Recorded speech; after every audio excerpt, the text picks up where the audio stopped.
प्रभाग 6 मध्ये भारतीय जनता पक्षाच्या चारही उमेदवारांना प्रचंड बहुमतानं निवडून दिल्याबद्दल प्रभाग 6 मधील सर्व मतदारांचे मी या ठिकाणी मनपूर्वक आभार मानतो। त्याचबरोबर या आमच्या विजयासाठी रात्रंदिवस जे कार्यकर्ते झटले त्या सगळ्यांना सुद्धा मनपूर्वक धन्यवाद देतो।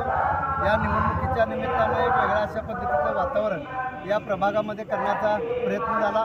द्वेषाचं आणि राजकारण या निमित्तानं करण्याचा प्रयत्न झाला, पण अतिशय मतदारांनी अतिशय विचारपूर्वक मतदान करून या द्वेषाला चपराक देऊन विकासाच्या राजकारणाला त्या ठिकाणी पाठिंबा दिलेलं या निवडणुकीच्या निकालातून स्पष्ट झालेलं आहे। पुढची 5 वर्ष या प्रभागातील सर्व नागरिकांना चांगल्या पद्धतीच्या सुविधा मिळतील यासाठी आम्ही चारही नगरसेवक एकत्रितपणानं विकासासाठी कटिबद्ध राहू एवढे या निमित्तानं सगळ्या नागरिकांना ग्वाही देतो आणि पुन्हा एकदा सगळ्या मतदारांचं मनपूर्वक आभार मानतो।